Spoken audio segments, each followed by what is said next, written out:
Olá, pessoal, tudo bem? Na unidade 3 que a gente inicia hoje, eu vou falar sobre os processos de recompensa e de desenvolvimento.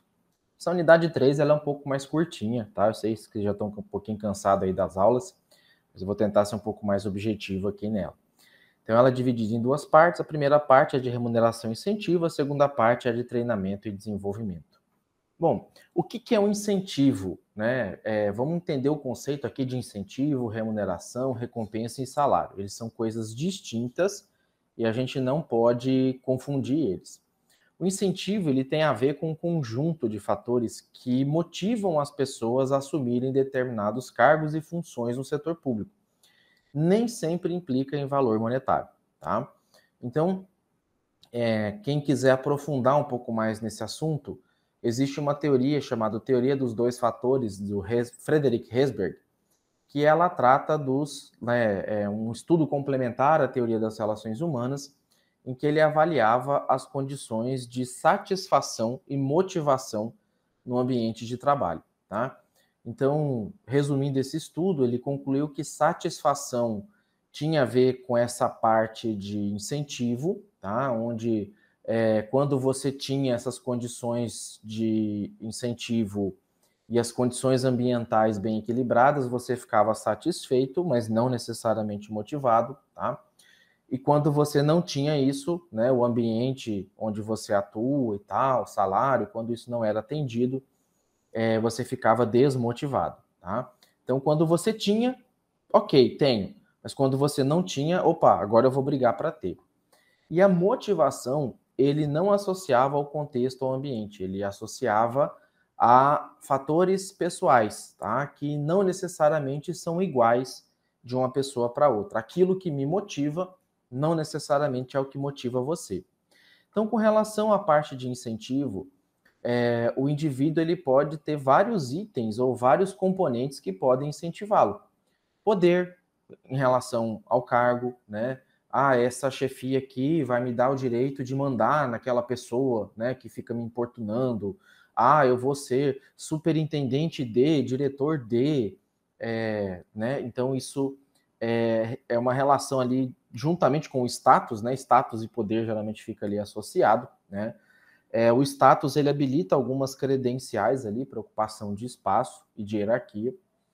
A própria remuneração não deixa de ser, tá? Mas a remuneração ela faz parte desse pacote de satisfação, né? Quando eu ganho bem, não necessariamente eu fico feliz, mas quando eu ganho mal, eu fico muito bravo, muito puto, e daí eu vou trabalhar insatisfeito. Segurança do ponto de vista de estabilidade, né? Segurança do ponto de vista de eu posso dedicar, eu posso investir aqui uma carreira que isso aqui não vai acabar do dia para a noite, né? Posso me programar, posso fazer plano de longo prazo.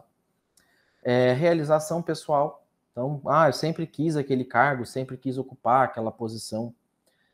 Por exemplo, eu sempre tive muito claro que eu não iria nem para a área da segurança pública e nem para a área da saúde. Né? Isso para mim, desde de adolescente, já estava muito claro que eram duas áreas que eu não tinha o menor interesse de atuar. Porém, tem pessoas que, né, desde criança, quer ser bombeiro, quer ser policial, quer ser médico, quer ser enfermeiro, quer ser dentista. Né? Então, esse cargo, almejar esse cargo, tem a ver muito com a realização pessoal e também com a realização profissional, tá? Tem esses dois juntos. A pessoal, na verdade, até só fazendo uma pequena correção aqui, a profissional, né, tem a ver com a profissão, a pessoal tem a ver com as conquistas, né? Ah, quero ter minha casa, quero ter meu carro, quero ter meu barco, né? É, e esse e essa ocupação minha vai me garantir essa realização pessoal, né? Aí sim vem a realização profissional, que é onde a gente tem, né, uma determinada carreira que tem intenção de seguir e um determinado cargo, né, que acaba até correlacionando com poder e status.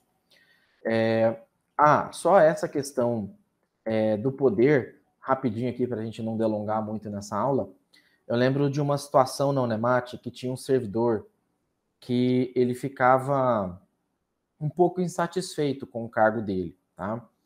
E aí ele se sentia meio que desprezado por alguns colegas, ele se sentia um pouco inferiorizado. E aí, para tentar incentivá-lo, eu mandei fazer um crachá para ele e coloquei assim, né, responsável por, né, uma determinada área ali da Unemat, eu não vou falar porque pode ser que tenha alguém que conheça. E aquele crachá com um cargo simbólico que não existia formalmente, né, já foi o suficiente para incentivar ele. Então ele não tirava aquele crachá do pescoço e passou a trabalhar bem mais contente. O ponto negativo é que às vezes apurrinhava, às vezes um pouco a pessoa lá, ficava meio que tentando dar umas carteiradas ali, né? Mas como todas as pessoas entenderam que aquele crachá era meramente figurativo, né? Elas entravam na onda e acabavam não se importando tanto, mas para ele sim foi muito importante. Tá? Então isso tem relação com a questão de incentivo. Remuneração é um pouquinho diferente. Remuneração, essa sim é a forma de recompensa pelo trabalho que eu desempenhei, tá? A remuneração ela vai incluir um pacote, tá? Que envolve salário, a remuneração indireta, benefícios, né? Como assistência médica, auxílio alimentação, auxílio vestuário e tal, tá? Entre outros. Então, a remuneração é um conceito um pouco mais amplo, né? Que envolve outros itens, tá? Agregados ali, associados, que compõem ali, quando você soma os valores individualizados, você compõe a remuneração. Já o salário, esse sim é a parte fixa da remuneração, paga exclusivamente em dinheiro, e aquilo que serve de base para rescisão, serve de base para indenização, para abono, né, 13º, terço de férias, é calculado exclusivamente em cima do salário. Dependendo da lei de carreira, pode ser que inclui salário e a base é feita em cima da remuneração total e não só de salário, tá? Mas é questionável, tá? Isso aí pode ser que dê questionamento depois. Porque muitas vezes a remuneração tem itens que são de caráter indenizatório, tá? Não necessariamente que são tributáveis, e por não serem tributáveis, não deveriam compor a base de cálculo para as outras, para abono, para indenização ali de férias, terço de férias, tá? E a recompensa, ela é embasada com uma concretização justa e obrigatória da valorização que a empresa ou organização dá ao seu colaborador, por ser o principal agente do desempenho organizacional, frente à sua vantagem competitiva. E a recompensa, muitas vezes, pode ser uma viagem custeada pela organização, uma folga remunerada, né? Não necessariamente que você vá receber aquilo depositado na sua conta, um prêmio, tá? Mas, de qualquer maneira, uma homenagem, de qualquer maneira, aquilo pode ser tratado como uma das formas de incentivo para você, tá?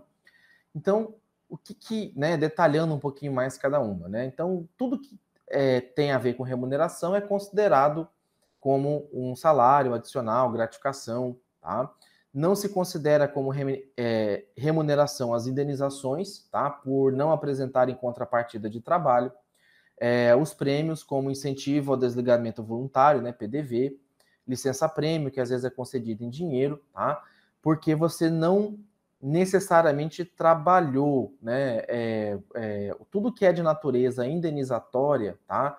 Verba indenizatória, por exemplo, não deve ser considerado como remuneração, tá? O desempenho dos funcionários, por ser variável, deve ser reconhecido e recompensável mediante promoção ou outro sistema de incentivo, tá? Então, a remuneração, ela trata tanto da parte fixa, que é, por exemplo, o salário, tá? Quanto, e ela separa, na verdade, né, a parte indenizatória, tá? Justamente porque não há uma contrapartida de trabalho. Vale ressaltar que os principais objetivos da revisão da política de remuneração dos servidores públicos são para corrigir disparidade e distorção na estrutura de remuneração vigente. Como assim, professor? Não entendi, né? Tem prefeitura que, às vezes, o salário inicial da carreira, motorista, merendeira, por exemplo, é abaixo do salário mínimo. E aí a prefeitura acaba fazendo uma complementação desse valor para que a pessoa não receba o salário mínimo, tá? Também a remuneração ela deve procurar diminuir as diferenças salariais existentes entre os servidores do setor público e os cargos equivalentes no setor privado. Porém, isso nem sempre acontece, principalmente aqui no estado de Mato Grosso. Dependendo da cidade, essa disparidade é muito grande, tá? Entre o setor público e o setor privado. Um exemplo é um assistente administrativo numa empresa privada vai ganhar aqui um salário mínimo, no máximo um salário e meio, tá? Já até contando ali os benefícios. Já na Unemat, um técnico administrativo de nível médio, que vai desempenhar praticamente a mesma função, ele vai receber ali algo em torno de próximo de 4 mil, né? Quase 3 vezes mais, 2 vezes é certo, né? Pode chegar, dependendo da situação, até 3 vezes mais que o setor privado, fazendo praticamente a mesma função, tá? A remuneração serve também para aprimorar instrumentos que possam vincular ao desempenho. Então, também não é comum, porque em leis de carreira geralmente não se abordam esse assunto, mas no setor privado isso é muito comum, tá? Então, você fez X atendimentos, você tem uma remuneração fixa. A partir X mais 1, você tem uma remuneração variável, tá? Geralmente a área de saúde pode ser que talvez aplique um pouco mais na área pública, tá? Ela visa evitar qualquer tipo de indexação à inflação passada. Então, ainda que você tenha, por exemplo, as leis de reajuste geral anual, né, RGA, ou leis de atualização de salário, geralmente é uma lei separada que trata desse ajuste e não uma lei dentro do plano de carreira, tá? E deve monitorar e manter sob controle o impacto das despesas com o pessoal no orçamento da administração pública. Então, a remuneração, ela é levada em consideração na hora de compor os planos de carreira, porém, faça a ressalva de que ela tem que ser prevista com longo prazo e prevendo, né, assim, entre aspas, o pior cenário, né, no sentido de que o que ela vai ter mais dispêndio, mais gasto, para que não tenha surpresa e depois não tenha que começar a fazer demissão, não tenha que congelar salário e tal, tá? Quanto à remuneração, elas podem ser fixas ou variáveis, tá? Fixa, você tem um conjunto de salário e alguns benefícios. Então, né, o salário é definido com a lei, né, ou plano de carreira. Tem-se uma política salarial, né, de classe e nível, como a gente falou com vocês. Também leva em consideração o quanto o mercado de trabalho está pagando no privado e tal, tá? O público, por ele ter uma atualização um pouco mais lenta do que o privado, muitas vezes, quando atualiza isso, o valor costuma ser mais alto, tá? E aí é onde tem maior disparidade. Porém, com o tempo, isso vai reduzindo. Né, hoje, ainda está bem diferente, mas hoje você tem uma proximidade ali um pouco maior do público com o privado, se comparado com os anos de 2013, 2014, tá? A inflação reajustou uma parte dos salários dos servidores públicos, aí vou pegar como base o estadual. O federal tá menos reajustado ainda, tá? Do que o estadual. E o privado foi tendo essas atualizações mais rápidas, porque boa parte do privado é indexado no salário mínimo, que subiu, né, no mínimo, o valor igual à inflação, tá? Quanto aos benefícios, né, pode ser fixo, porque geralmente cada plano de carreira pode trazer, né, esses benefícios e não costuma mudar, tá? Pode ter ali uma assistência médica, um seguro de vida, um auxílio transporte, alimentação, uma associação de determinado clube ou agremiação, tá? Isso tem a ver com a parte fixa ali do salário. Já quanto à remuneração variável, você divide ela em curto prazo e longo prazo. Curto prazo no sentido de, nas empresas estatais, você pode ter participação em algumas autarquias, né? Participação nos lucros e resultados, comissão de venda, comissão por atingimento de meta, e no longo prazo a questão da participação acionária, tá? Os públicos estatutários praticamente não têm isso, quem vai ter isso vão ser os públicos seletistas, tá? E também pode ter algumas recompensas alternativas, como promoção, programas de desenvolvimento, participação em congresso, tá? Que tem a ver com aquela parte dos incentivos aqui, da parte de recompensa em si, tá? Aí essas recompensas alternativas, tá? É o que dá para a gente, assim, que também não é muito comum na administração pública, porque a população entende isso como um certo privilégio. Ah, servidor público já é privilegiado, já tem estabilidade, não trabalha, folga quando tem feriado, né? Então tem uma peixe aí que muitas vezes os servidores têm que estar vencendo, tá? E as recompensas elas são mais utilizadas no setor privado e da área pública geralmente é um pouco mais vinculada ao judiciário, tá? O executivo e o legislativo não costumam ter tanto. Tá? Não estou dizendo também que o judiciário é privilegiado. Estou dizendo que tanto a parte de benefício quanto recompensa alternativa é um pouco mais visualizada ali dentro dos membros, né, dos servidores que atuam no Poder Judiciário. Tá? Também não são todos e também não são de todas as esferas, né, municipal, estadual e federal. E a remuneração estratégica, ela vai levar em consideração o contexto organizacional como um todo, sem deixar de lado a visão de futuro, tá? E ela vai remunerar vários fatores que denotam a contribuição do empregado para os resultados da organização. Então, no privado isso é muito mais comum de acontecer, no público nem tanto, tá? Porque no público, ainda que você tenha aquele servidor que às vezes trabalha por 3, você tem aquele servidor que não trabalha nem por 10% do conjunto ali que ele deveria trabalhar, tá? E a remuneração estratégica, ela visa contribuir tanto para a administração dos salários quanto para a promoção e desenvolvimento de competência. E ajuda também para a atração e retenção de talento, para a melhoria do clima organizacional, que a gente vai falar disso em outra aula, e para o alcance dos objetivos e metas organizacionais. Então, a remuneração estratégica, ela vem ligada lá com os primórdios da administração, com a administração científica, em que visava remunerar mais aquele trabalhador que trabalhava mais. A remuneração estratégica, ela tem como objetivo remunerar mais aquele que contribui mais, que desempenha um papel de maior crescimento para a organização. Só que imaginem vocês fazer isso no serviço público, né? Como é que eu consigo criar ou construir um conjunto de regra e que não leve em consideração a questão da pessoalidade? É muito complicado, tá? Porque ainda que você tente construir esses critérios e tente ser o mais técnico possível, sempre vai ter aquele questionando, porque fulano conseguiu porque é amiguinho da chefia, ciclana conseguiu porque é assim, porque é assado, né?